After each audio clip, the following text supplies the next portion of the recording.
Oh.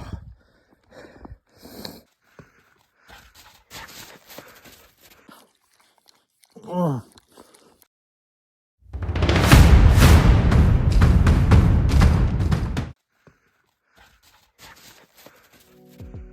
You go.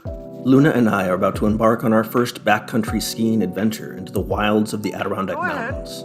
Well, she won't be skiing. But me, I bought myself a new kit. The skis have edges and scales for trekking up gradual slopes. On my feet are a pair of Scarpa T4s that, with a hard plastic exterior, are like a crossover between boots for downhill telemarking and cross-country skiing. I have practiced some, doing roughly 10 miles or 16 kilometers on mostly flat ground, and I spent a couple hours on the bunny slopes at my nearby ski hill. So I thought I was ready enough, given my vast experience as an alpine skier and my decent experience as a cross-country skier. As it turns out, I made a few bad decisions, as usual. My first bad decision? Leaving at the last minute in the early afternoon for a 2-hour drive to an area I had researched well, but was still uncertain of the difficulty of the terrain. Because the snow cover this year has been weak, I opted for the high peak region near Lake Placid and Whiteface Mountain. Well, there's plenty of snow here, but because of the recent thawed and freeze, there's this crusty top layer with a thigh-deep pit underneath. That means the skis have to stay on my feet, or I'm going to be trudging through some serious snow. This is Cooper Kill Trail, also known as Cooper Kiln. It's only 3 miles, with a slope that would be relatively easy were I hiking in July or August. Look out, Luna. Go, go, go! Oh, crash! But as it turns out, I would have been better off in a pair of snowshoes. And the other thing I'm about to learn is skiing with 40 some odd pounds on my back is really, really hard. Having fun? Are you having fun? Is this amazing? It's so white in here. Well, and dark, but white. That's very nice, huh? Are you having fun? Oh, yeah. Say yes. Oh, yeah, you're having fun. Say yes. Say yes. Yeah, woohoo. Okay, go.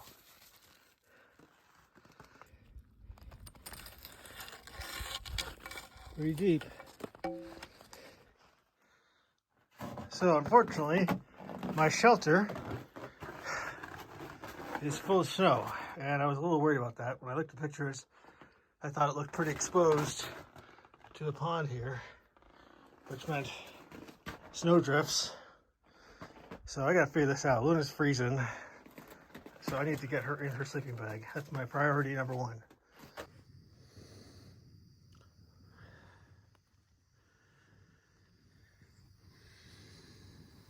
Trying to get this tea going, but there's just not enough propane in this propane mix. It's too much butane, and the fuel is frozen, so it's going slow. I bought a propane adapter for this stove, but I chickened out on bringing it without reading some more on the risks of using propane with this setup. I'm sure it's fine, and I regret my decision not to bring my propane tank and propane adapter. Luna's probably going to end up sleeping in my sleeping bag with me because it is pretty cold out here. But we cuddled for at least 2 hours just now. Now we're taking a break, and I'm going to have some tea. So it turns out I am not a very good skier.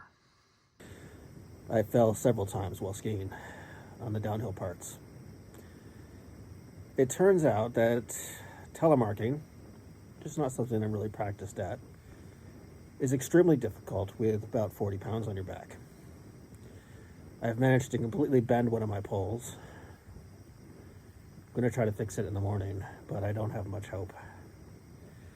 At one point, I got myself so tangled up that my kids are going to laugh, but it was kind of a dangerous situation. My leg went under a tree funny with my ski still attached.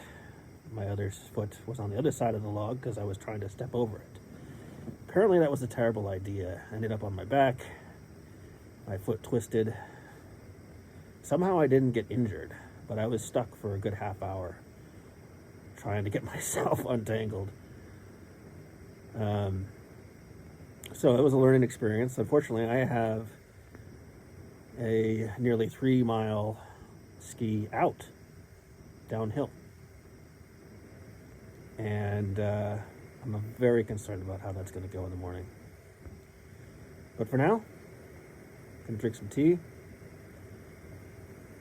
and relax. I'm watching a movie, hanging out with my dog. So I'm going to enjoy these moments now and worry about tomorrow when tomorrow comes. Good morning, Luna.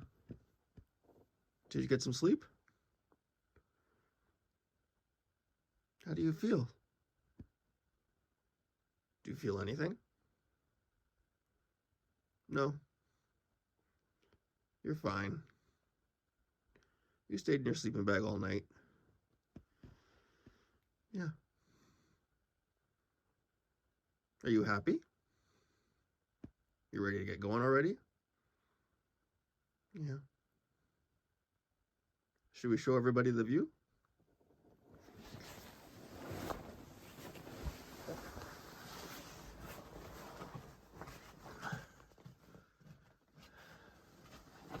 Pants are in the way. There we go. That's what we're looking at this morning. It's pretty nice.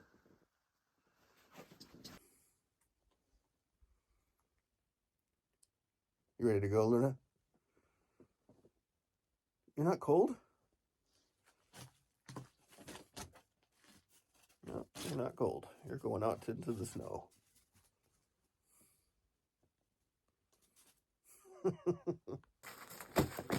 This is the jacket I was wearing. I'm not sure how to get it on. I guess if I beat it.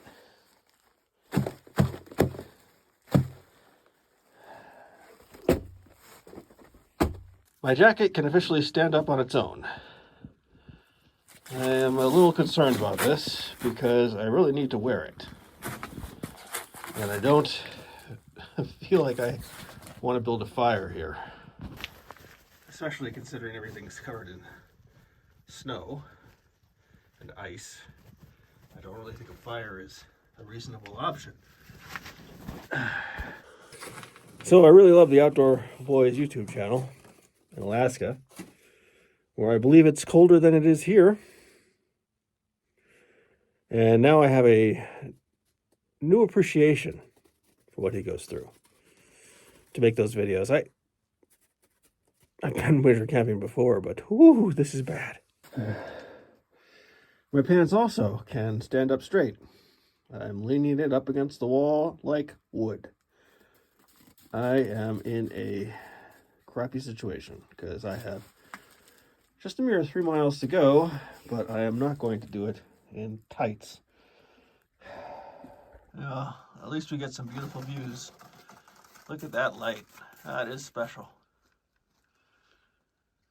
Okay, my solution is very simple. I'm going to take ice and I'm going to melt it down and hopefully steam my pants.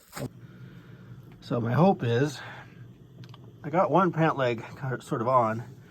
I'm hoping that I can thaw this one out by steaming it, because this one is just not going on my leg. Oh boy, I don't know.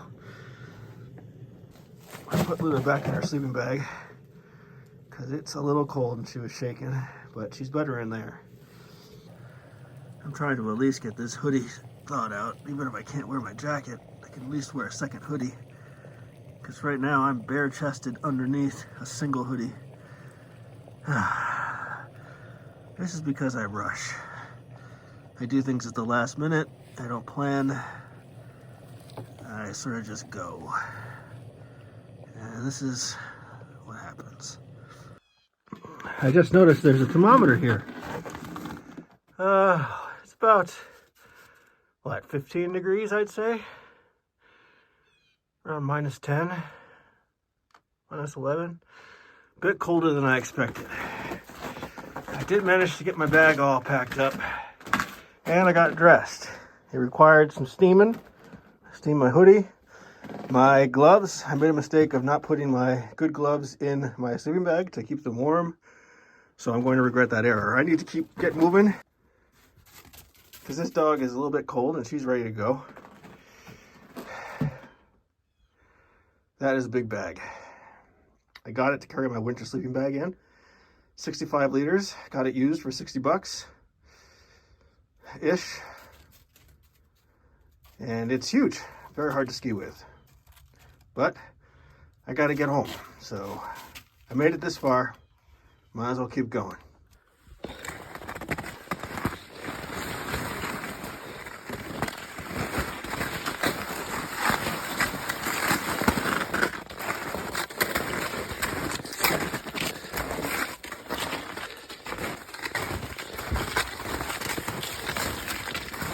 Yeah, that's how it starts.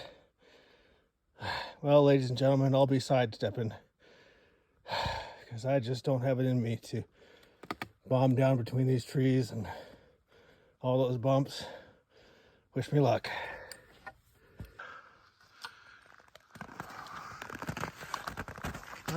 This is why we do it, folks. Go through all that trouble so I can see these amazing sights. Right, Luna? What do you think? Is it pretty? Come on. Is it pretty? Yeah. Look at that. Gorgeous, huh? Hopefully I survive. So that's where I got stuck last night. On my back, one leg under the tree and the other leg over the tree, completely twisted up. I think it took at least a half hour to get undone, maybe longer. It was pretty dumb. And the decision of trying to go over that branch was a decision made by a rookie who hasn't done a lot of this backcountry skiing before. So this time I followed Luna's tracks, went around this way, which wasn't easy, but much easier than trying to go over that branch. Or fallen tree, I guess. Look at this, huh? Isn't that gorgeous? It's amazing. Luna, stop eating sticks. So, believe it or not, my legs are hot. I kept those tights on. Thermal tights.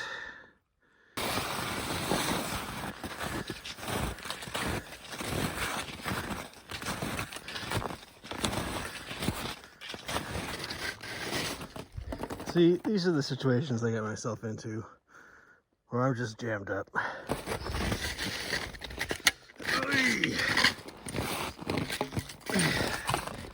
Back out, try again.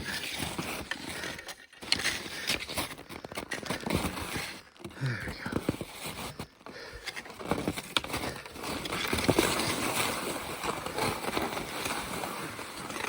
go. Oh boy. This is tricky. It requires a skill set I don't seem to have. Well, at least I'm not cold anymore. Definitely warmed up quite a bit. Feeling better. Whew. But I'm very concerned about what's to come. I'm gonna hit some serious downhill soon. And I'm just not prepared. Last night I really struggled, but I do recognize that not being able to see in the dark made me a bit more cautious, and I wasn't able to plan my routes downhill, and so I fell a lot. I'm hoping I don't fall as much this time, but it's going to be even steeper in some places. So I may have to sidestep, is what I'm saying. Or God forbid, take my skis off altogether, but I tried that last night. My boots were going so far in, I was thigh deep in places. So the skis are really keeping me above the snow. That's for sure. Looks like we're about to hit some downhill, folks. And as much as I'd like to. Oh, and a tree in the way. Haha. Well, I'd like to record this for you so you can laugh and giggle. But I won't be recording it because I need both hands. I'll let you know how it goes. So, believe it or not, I made it out to the snowmobile trail. So I don't have much further to go. I wish you could have seen me out there. It was pretty hilarious. But somehow I only fell about, I don't know, 5 or 6 times. Which is much better than last night where I fell an ungodly number of times. But I'll tell you, this was not easy. It's the getting up with my pack on that was extremely hard. And then trying to stay balanced on these skis. Oh boy, I hit a hill. Oh goodness. I gotta try to stop. Oh, okay. Yeah, so, believe it or not, I'm not a bad alpine skier. In fact, I'm very good. I started skiing when I was 3. And I would consider myself highly advanced, going through triple diamonds without a problem. But telemarks are something else. And I got a lot of learning to do, apparently. But at least I survived. This was certainly a challenging adventure, with that one incident of me getting trapped on that tree, a serious reminder of the risk I was taking by being out in the wild, alone. Oh, Lord.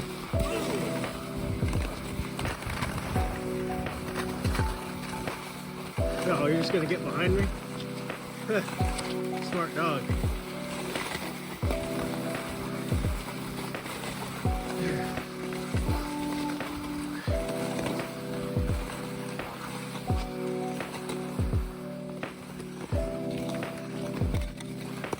Next time, I'll pick milder rolling terrain rather than climb, and I'll make sure I have a propane stove because I am tired of frozen fuel.